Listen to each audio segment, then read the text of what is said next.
Hello and welcome to What's Up With That, the series that demystifies all things Chrome. I'm your host, Sharon, and today we're talking about DCHECKs. You've seen them around. You've probably been told to add one in code review before, but what are they? What are they for, and what do they do? Our guest today is Peter, who works on desktop UI and core UI. He's also working on improving Chrome's crash reports, which includes DCHECKs. Today, he'll help us answer, what's up with DCHECKs? Welcome, Peter. Thanks for having me. Yeah, thanks for being here. So, the most obvious question to start with, what is a DCHECK? So, a check and a DCHECK are both sort of things that make sure that what you think is true, right? So, this should never be called with an empty vector. You might add a check for it, or you might add a DCHECK for it. And it's sort of similar to asserts, which you may have hit during earlier programming outside of Chrome. And what it means is when this line gets hit, we check and see if it's true, and if it's not true, we crash traditionally. DCHECKs differ from checks in that they're traditionally only in debug builds or local development builds or on our tribots, so they have zero overhead when Chrome hits stable, because the check just won't be there. Okay, so I guess the D stands for debug. That makes sense. Yeah, I want debug to turn into like developer, because we have them by default if you're no longer, if you're doing a release build and you're not turning them off and you're not doing an official build, you get them.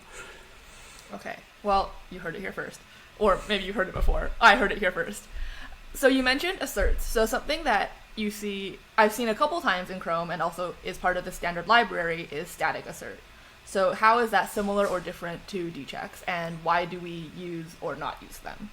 Right.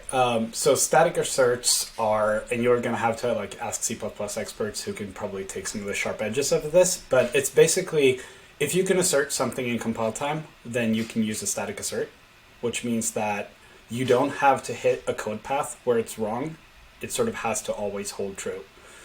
And whenever you can use a static assert, you use a static assert because it's free. And it basically, you can't compile the program if it's not true.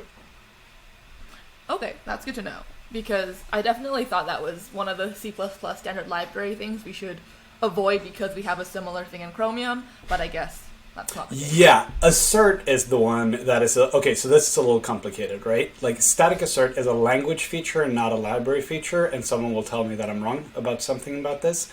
Asserts are just sort of a poorer version of DCHECKs, so they won't go through our crash handling, it won't print the pretty stacks, etc. Static asserts, on the other hand, are a compile time feature, and we don't, as far as I know, have our own wrapper around it. We just use static assert. So what you would maybe use this for is if you have a constant, say you have an array and the code makes an assumption that, some constant is the size of this array, you can assert that in compile time. And that would be a good use of a static assert. Okay, cool.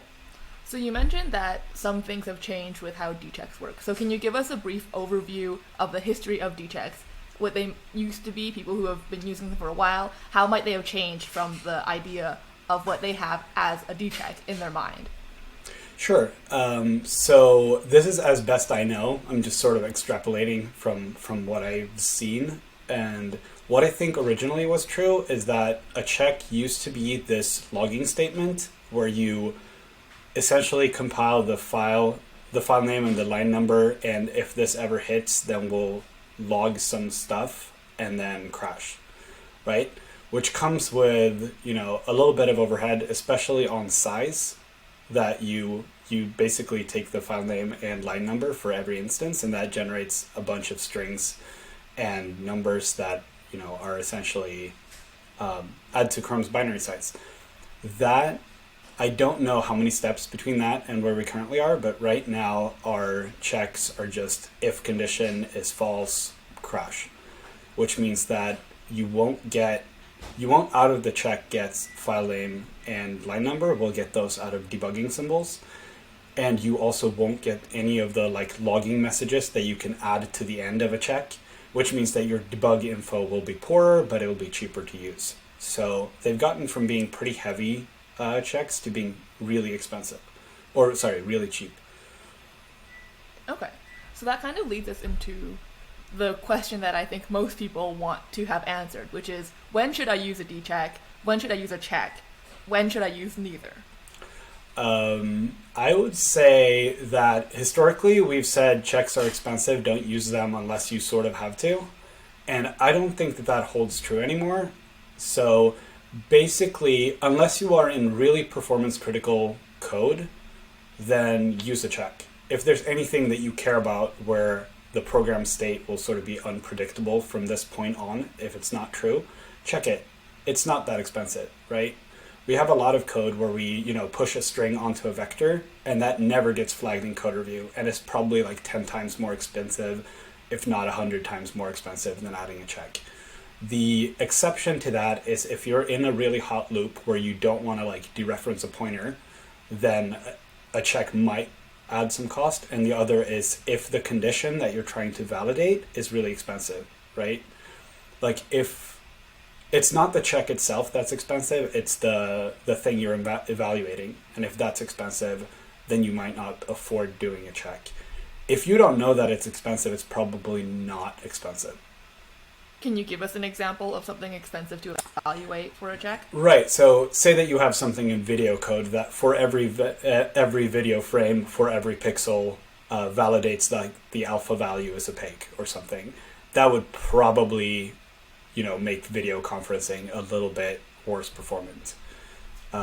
Another thing would just be if you have to traverse a graph on every frame and it'll sort of jump all over memory to see if some reachability problem in your graph is true, that's going to be a lot more expensive. But checking that index is less than some vector bounds, I think that should fall under cheap. And culturally, we've tried to avoid doing a lot of these, and I think it's just hurting us. Okay. So, since most places we should use checks, are there any places where a DCHECK would be better then? Or should anytime you would have normally previously used a DCHECK, you should just make that a check? We have a new construct that's called expensive DCHECKs, or if expensive DCHECKs are on, I think we should add a corresponding macro for expensive DCHECK, and then you should be able to just say either it's expensive and has to be a DCHECK, so use expensive DCHECK, otherwise use check. And I would my hunch would be 95% of what we have as DCHECKs would probably serve us better as checks, but your code owner and reviewer might disagree with that, and it's not yet documented policy that we say checks are cheap, just add a billion of them. But I would like to get there eventually. Okay. So if you put in a check and your reviewer tells them this should be a DCHECK, the person writing the CL can point them to this video and then they can discuss. I mean, yeah, you can either say Peter disagrees with you, right? Or I can get further along this and say, we make policy that checks are cheap, so they are preferable. So a lot of foot shooters with DCHECKs, right, is that you expect this property to hold true, but you never effectively check it. And that can lead to all sorts of bad stuff, right? If you're trying to DCHECK that some origin for some frame makes, some assumptions of site isolation. I don't know site isolation well enough to say this, but basically if you're DCHECKing that the code that you're running runs under some sort of permissions, then that is effectively unchecked on in stable, right? And we do care about those properties, and it would be really good if we crashed rather than leaked information between sites. Mm-hmm. Right. Yeah. So that seems like a good tie-in for the fact that within some security people, they don't have the most positive impression of DCHECKs, shall we say. So a couple examples of this for listeners who maybe aren't familiar with this is one person previously on security saying DCHECKs are pronounced as code that's not tested. Someone else I told about this episode, I said, we're going to talk about DCHECKs. They immediately said, is it going to be about why DCHECKs are bad?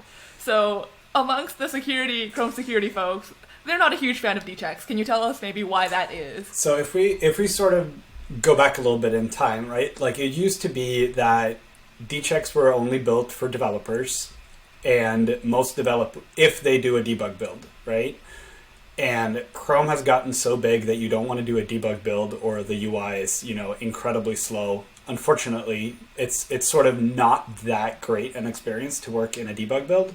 So people work in a release build. That doesn't mean that they don't care about the things they put under DCHECK. It just means they want to go on with their lives and, not wait X minutes for the browser to launch or however bad it is nowadays. And that means that they unfortunately lose coverage for the DCHECKs, right?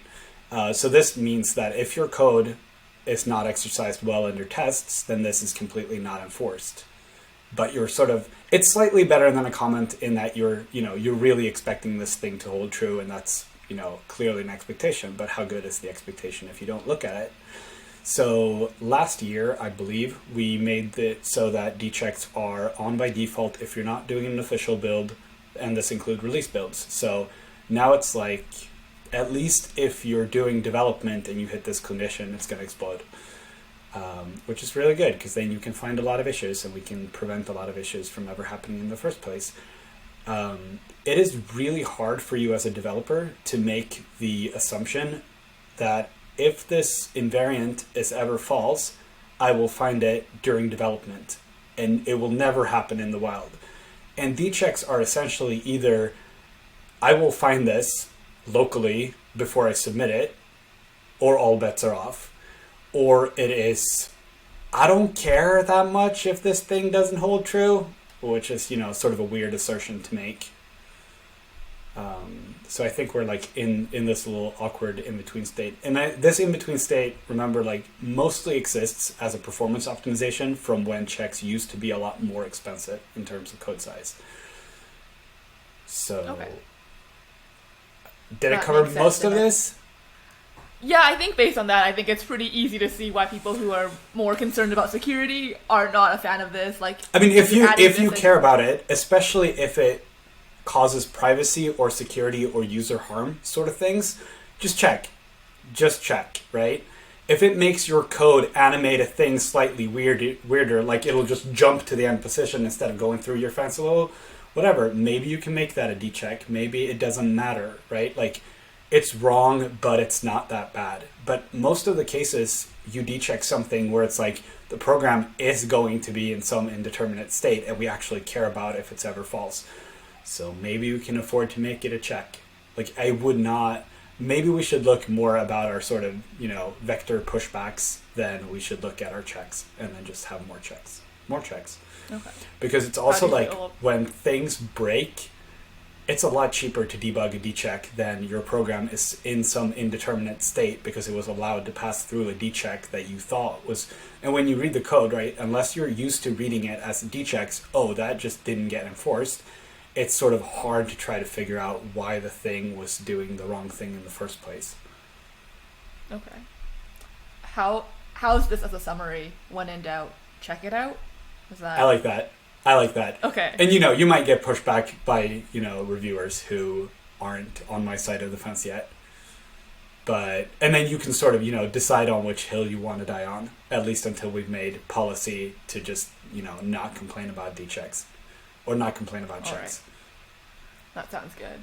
So you mentioned stuff failing in the wild, and for people who might not know, do you want to just briefly explain what failing in the wild means? Okay, so there's two things. Just failing in the wild just means that, when this thing rolls out to Canary Dev Beta Stable, if you have a check that will crash and generate a crash report as if you had sort of a memory bug, but it crashes in a deterministic way at a deterministic spot, so you can find out exactly why your program, what assumption was violated.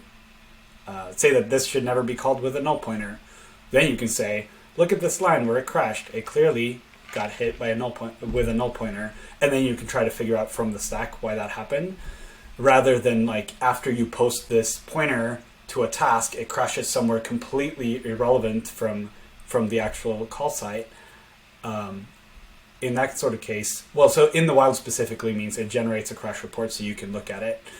Or in the wild means it crashes at a user computer rather than, in the wild is outside of development. And as for the other part of in the wild is that we have started running non-crashy DCHECKs for a percentage of Windows Canary, and we're looking to expand that. And we're gathering information basically about which assertions or invariants that we have are violated in practice in the wild, even though we don't think that they should be. And that will sort of also culturally move the needle so that we do care about DCHECKs. And when we care about DCHECKs, sort of similarly to how we care about checks, is it really that important to make the big distinction between the two? Except for the case where you have really expensive DCHECKs, they might still be worth keeping separate. And those will be things like, if you do things for, say that you zero out memory or something for every memory block that you allocate in free, or you do things for every audio sample or for every video frame pixel, those sort of things. And then we can sort of keep expensive stuff sort of gated out from checks, and then maybe we don't need this in between where people don't know whether they can trust a DCHECK or not. So you mentioned that certain release builds now have DCHECKs enabled. So for those in the wild versus regular checks in the wild, do the reports, if those happen to fail, do the reports for those look the same? Are they in the same place? Can they be treated the same? Yeah, they're reported, well, they're uploaded to the same crash reporting thing. They show up under a special branch, and you likely will get bugs filed to you if they hit very frequently, just like you would with crashes.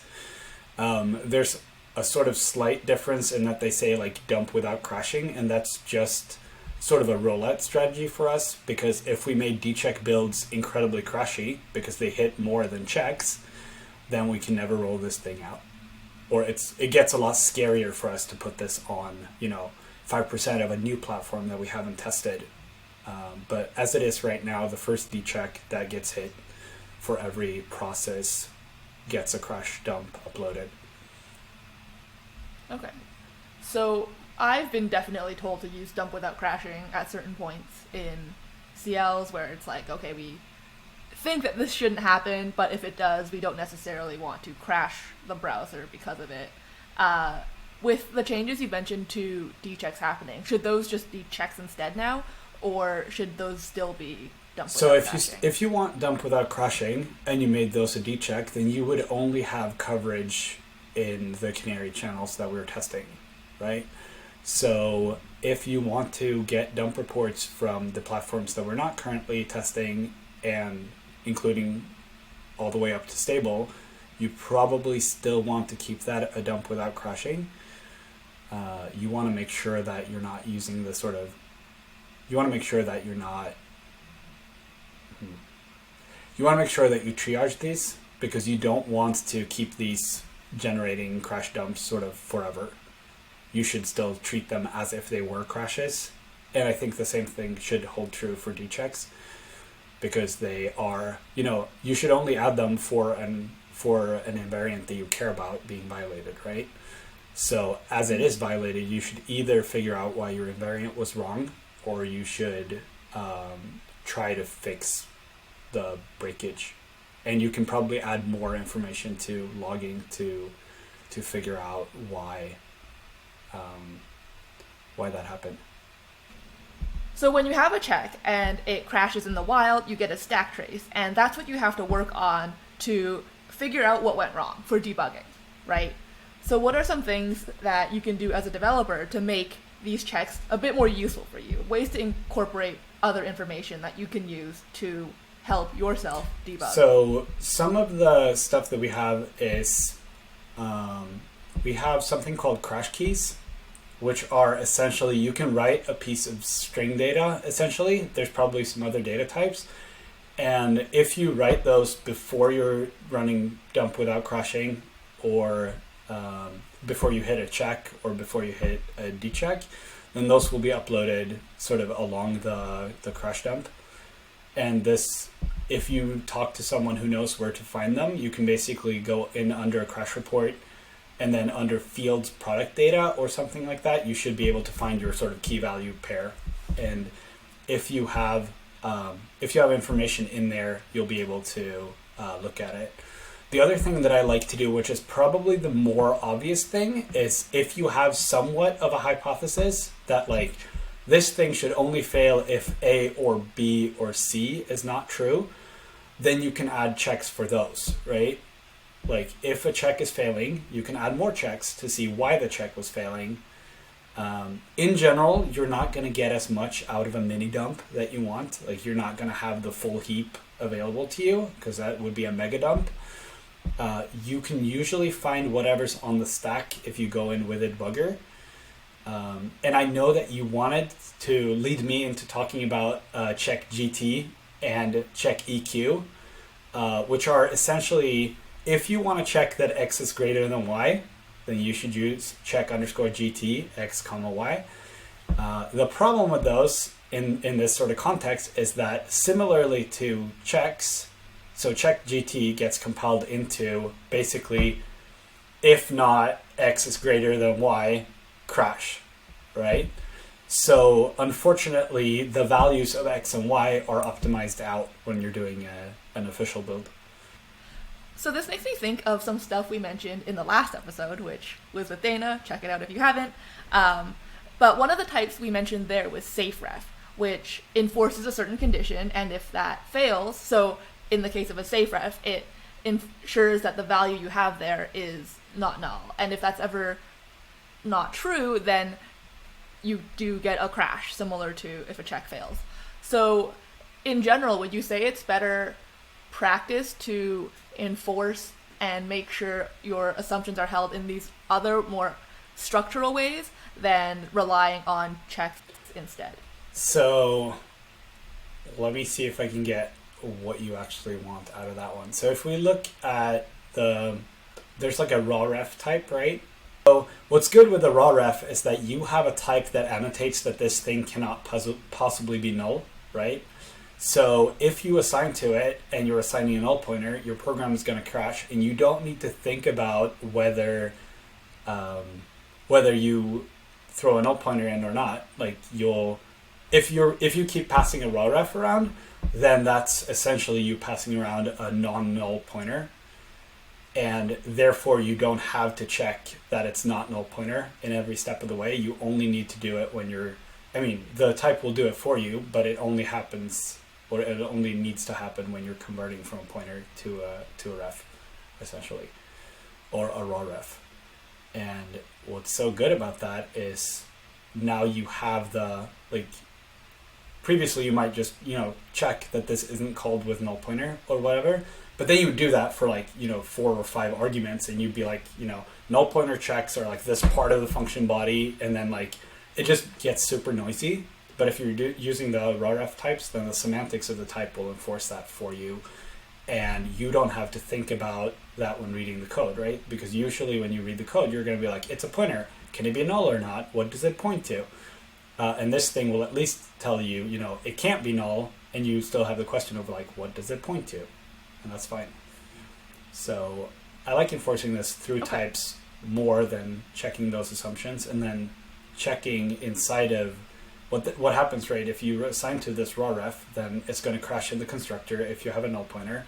And then based on that stack trace, if we have good stack data, you're going to know at what line you created the raw ref, and therefore it's equivalent to, checking for not null pointer, because you can trust the type to do the checking. And since I know Dana made this, I can probably with 200% certainty say that it's a check and not a DCHECK.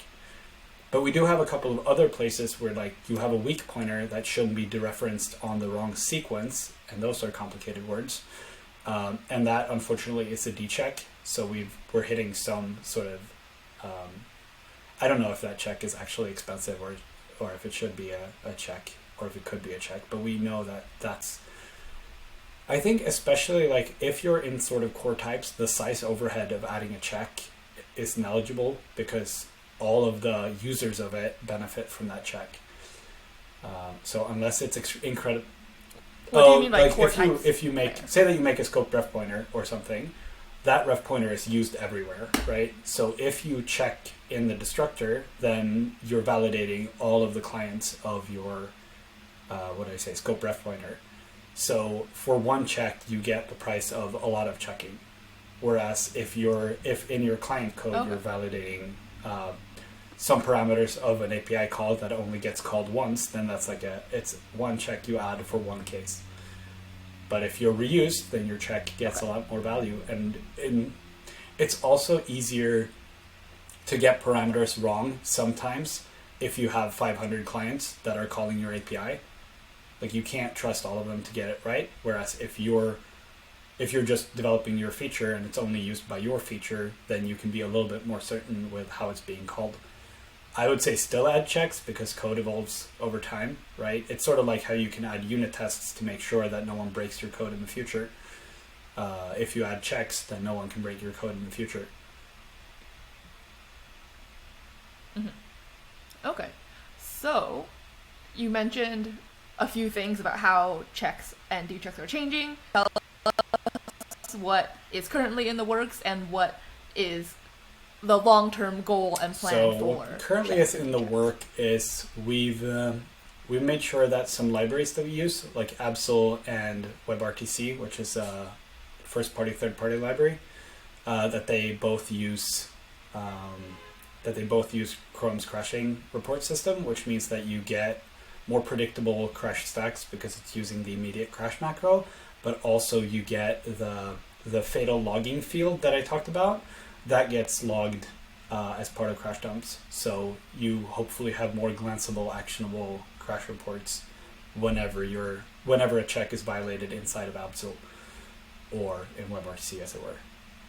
And then upcoming is we want to make sure that we keep an eye out for our DCHECKs on other platforms such as Mac. I know that there's some issues with getting that fatal log field in the GPU process, and I'm working on fixing that as well. So hopefully it just means more reports for the things you care about and easier to action on reports. That's what we're hoping. If people think that this sounds really cool, want to have some more involvement, or want to ask more questions, what's a good place for them to do that? I like Slack as a thing for this. So the C++ channel on Slack, the base channel on Slack, the help channel on Slack is really good. Help is really, I think, unintimidating. You can just throw whatever question you have in there, and I happen to be around there. If you can find out what my last name is through sheer force of will, you can send me an email to my Chromium username. What else would we have? I think if they want to get involved, just add checks to your code. That's a really good way to do it. Just make sure that your code does what you expect it to in more cases. Maybe if you have a CL and you're just doing some drive-by cleanup, you can turn some DCHECKs into checks also? If your reviewer is cool with that, I'm cool with that. Otherwise, you can just, try to hope for us making that policy that we use checks. Like, if it's something we care about, we use a check instead of a DCHECK unless we have a really good reason to use a DCHECK. And that would be performance. That sounds good. And one last question is, what do you want people to take away as their main takeaway from this discussion? I think validating code assumptions is really valuable. Right? So, like, you think that you're pretty smart when you're writing something, or, like, you remember... I mean, you're sometimes kind of smart when you're writing something, and you're like, this can't possibly be wrong. And in practice, like, looking at crash reports, these things are wrong all the time. So please validate any assumptions that you make. It's also, I would say, better than a comment, because it's a comment that doesn't get outdated without you noticing it. So I think... validate your assumptions to make sure that your code is more robust, and validate properties you care about, and don't be afraid to use checks. All right, that sounds like a good summary. Thank you very much for being here, Peter. It was great to learn about DCHECKs. Yeah, thanks for having me. Action. Hello. Okay. Take 4. Take 4 and action.